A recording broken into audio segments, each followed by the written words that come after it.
हाँ, तो इस प्रकार फिर पांडव जब अपना वनवास काट के आए, तो फिर उन्होंने आके फिर बोला दुर्योधन को कि अब तो हमारा हिस्सा बराबर दे दो, हमें भी राज्य में से हक चाहिए, है ना। लेकिन दुर्योधन उन्हें जरा सी भी, एक सुई की नोक के बराबर भी ज़मीन देने को तैयार नहीं था, राज्य में कुछ भी नहीं देना चाहता था। वो उन्हें बिल्कुल अलग कर देना चाहता था।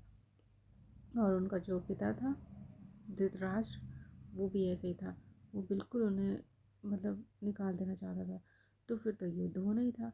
जब कुछ भी नहीं मिलेगा राज्य से, फिर तो युद्ध होने की पूरी पूरी संभावना थी। उन्होंने पांडवों ने बहुत कोशिश की कि युद्ध ना हो, उन्होंने सुलह करने की, शांति से बात करने की कोशिश की, लेकिन दुर्योधन बिल्कुल ही मानने को तैयार नहीं था। ठीक है, तो फिर राज्य में बोला गया कि कौन दुर्योधन की तरफ रहेगा, कौन पांडवों की तरफ। जो जो लोग थे जिसकी तरफ रहना था, दोनों डिवाइड हो गए।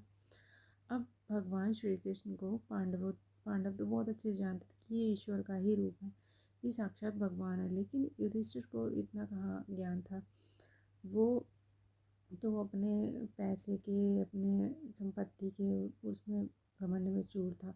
तो श्री कृष्ण ने बोला कि ठीक है, मैं किसी एक की तरफ से युद्ध नहीं कर सकता हूँ।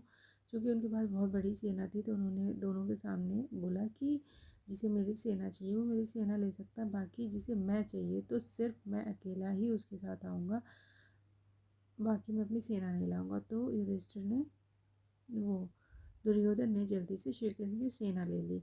बाकी बचे पांडव। पांडव तो बड़े खुशी खुशी, उन्होंने सोचा हमारे पास तो भगवान है, तो उन्होंने श्री कृष्ण को ले लिया। अब श्री कृष्ण ने अर्जुन के सारथी बन के युद्ध में उतरे, और उन्होंने इस श्रीमद् भगवत गीता में जो भी अर्जुन को उपदेश दिए उनका वर्णन किया गया है।